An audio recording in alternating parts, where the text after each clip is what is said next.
계속해서 이 전기 소설 이게 이제 고문임에도 불구하고 고문 운동의 핵심으로 파악되지 못했던 이유에 대해서 알아보도록 하겠습니다.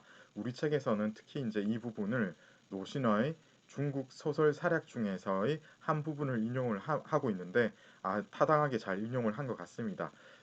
같이 한번 읽어보면요. 이러한 종류의 글이라고 했는데 이제 이게 전기 소설입니다. 전기 소설의 문장은 당시에 혹은 총집 혹은 단편이었는데, 그러니까 이때 이제 단편으로 있던가 아니면은 혹은 이제 여러 개가 이제 같이 뭉쳐가지고 이제 총집으로 나왔다 이런 말이죠. 대체로 편폭이 길고 쓰는 내용이 상세하며 때로는 우스갯소리에도 가까웠기 때문에 평론가들이 늘 비판하며 그것을 업신여기고 낮추어 정기라 부름으로써 한유, 유종원 같은 이들의 고상한 글과 구분하였다라고 노신이 얘기를 하고 있습니다. 여러분 참고로 노신의 중국 소설 사략은 중국 소설사에 대해서 간략하게 통사적으로 꿰뚫고 있는 책인데 굉장히 명저이기 때문에 시간 나실 때 한번 읽어 두시는 거는 괜찮을 것 같습니다. 거기서 이런 그 뛰어난 관찰력, 뛰어난 이제 그 통찰력이 있었던 거죠. 그러니까 이런 얘기를 하는 겁니다. 그러니까 일반적으로 똑같이 문체 자체가 사실상 똑같거든요. 그런데 한유, 유종원 같은 양반들, 우리나라로 치면은 양반들, 사대부 사족들이 쓰니까 뭔가 고상한 것처럼 보이고, 그래서 그 사람들 거는 고문이라고 해서 고문 따옴표 딱 넣어가지고 그죠? 마치 뭔가 대단한 것처럼 고상한 글처럼 이렇게 받들되 그거하고 사실상 똑같은데, 그런데 이제 이렇게 약간 좀 편폭이 길고 쓰는 내용이 조금은 상세하고 우스갯소리에 가깝게 진지하지 않은 것처럼 느껴지니까 이런 것들은 고문이라고 취급을 안 해버리고 그냥 이제 비판적으로만 보게 되고 이런 경향이 있었던 거였습니다. 그러니까 이게 이제 너무 사람이 이름값에만 그 함몰이 된 거죠. 그죠? 그렇게 된 거라고 보시면 되겠습니다. 그래서 한유 유정원 같은 이런 대 학자의 어떤 그 이름에 걸맞게 고문운동을 이렇게 딱딱 매칭을 시키려다가 보니까 고문운동 하면 한유 유정원이 나왔다는 거지. 실제로는 이 사람들과 동시에 혹은 이미 그 전에 특히 이제 소설을 장르를 보자면은 전기 소설에서 한유 유정원이 썼던 것 같은 그런 문장이 이미 등장을 했었다라고 보시면 되겠습니다. 자, 그런데요. 음, 이 전기체에 대해서 한유와 유종호는 어떤 생각을 갖고 있었을까요? 한유 같은 경우에 모영전, 유종원 같은 경우에는 동국이전, 하간부전 같은 전기체 작품을 창작을 했습니다. 이 모영전 같은 경우에는 뭐냐면 이제 이게 의인화해서, 그러니까 이게 그 붓을 의인화해가지고 쓴, 좀 재밌게 썼습니다. 이게 많이 알려진 거라서 한번 이거 그 번역된 거라도 있으면은 읽어보시면 재밌을 거예요. 이거는 이 목동국이라고 조금 나이 어린 목동 이야기입니다. 그리고 하간부, 이 간부 느낌이 오죠. 이거는 그 이거 하간부전이라고 안 하고 하간전 이렇게도 얘기를 합니다. 이거는 그 어떤 음란한 여성에 대한 얘기를 쓴 것 같아요. 예. 저는 안 읽어봤는데 여러분들 뭐 번역본 구하실 수 있으면 한번 읽어보세요. 자, 이런 식으로 한유하고 유정원 같은 경우에는 이 사람들이 전기체에 대해서 그렇게까지 어, 예, 조금 더 호의적이었던 것 같죠. 그렇지 않으면 이런 식으로 썼을 리가 없잖아요. 그리고 이런 식으로 쓴 거에 대해서 아주 그 비평을 하는 그런 자세를 취하지도 않았습니다.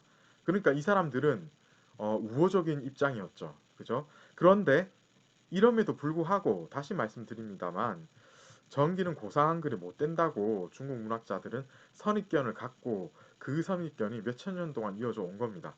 그랬기 때문에 이제 한유와 유종원을 중심으로 고문 운동이 예전부터 문학사 하면은 계속 이렇게 기술이 될 수밖에 없었다. 이렇게 보면 되겠습니다. 자, 이제 한유, 유종원 이전에 고문운동을 전개했던 이전 시간에도 누군가 다뤘었죠. 왕통 뭐 이런 사람들 기억나시는지 모르겠는데 그런데 실제로 고문운동을 전개한 사람입니다. 이제는 실제로 변려문을 고문으로 대체해야 된다고 자기 주장을 세게 했던 사람이 유면이라는 사람이었습니다. 이 사람은 산서 하동 출신이고요. 이 사람은 유교적인 관점에서 구런하고 송옥 어떤 사람들입니까? 초사, 네, 초사를 썼고 이 사람이 이제 한부도 조금 작품 고당부 이런 거, 예, 어쨌든 근데 이제 결국은 초사 한부는 같은 장르라고 나중에는 얘기가 되는 거잖아요, 그죠? 초사 한부를 썼던 이런 사람들이 등장하고 난 뒤에 이 초사 한부 이런 것들의 부화한 문장, 이 부화는 예, 새가 알을 낳아서 부화 그런 게 아니고요. 부염되고 화려하다. 예, 그런 겁니다. 예, 기교를 많이 부린 그런 문장이라고 보시면 되겠어요. 이런 것을 무가치한 문자 유의로 치부하고 배척을 하면서 한대 이전의 소박하고 실질적인 글로 되돌아가야 한다고 주장을 했습니다. 여러분 이것은 그야말로 뒤에 나오는 한유 유정원의 고문운동의 실질적인 가장 핵심적인 부분하고 그대로 일치하는 이론상으로 완벽하게 똑같은 부분이라고 봐야 되겠습니다. 실제로 이 유면이 어떤 식으로 주장했길래 그의 관점이 이런 식으로 우리 책에 소개되고 있는지 다음 글에서 확인을 해 보겠습니다. 이 두 가지 글에서요. 유면은 어떤 얘기를 하고 있을까요? 첫 번째는 문장이란 교화의 근본을 두어야 된다. 딱 이게 이제 유가적인 그런 관점이죠. 그죠? 어지러운 것을 다스리는 데에서 이루어진다. 그러니까 이 교화라는 거죠. 어지러운 것을 다스린다.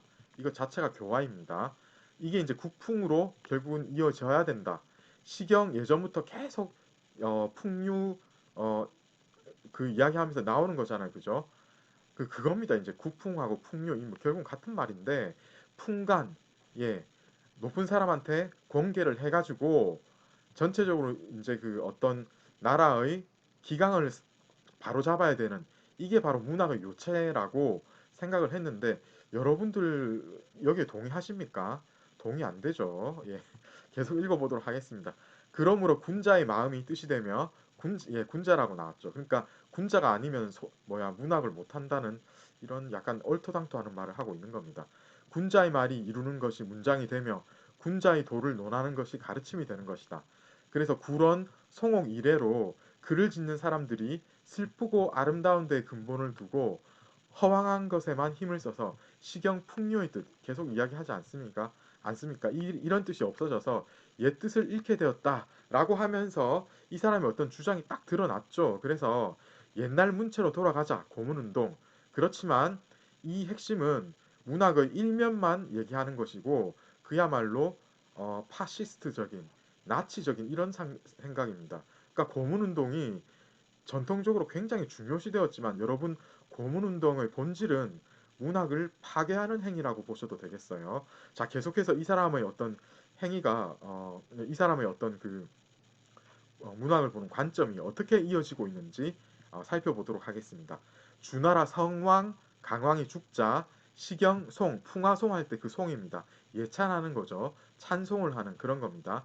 이런 송노래가 사라졌고 초사계통의 사부 작가가 생겨나자 음란하고 아름다운 글이 흥성하였다.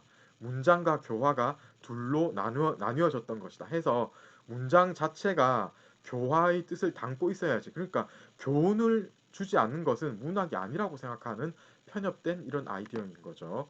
문장을 지으면서도 도를 알아야 하는데 이 두 가지를 겸하기는 어렵다라고 해서 이제 드디어 도가 등장했습니다. 이게 이제 여러분 문의제도, 문의명도 할 때 그 도입니다.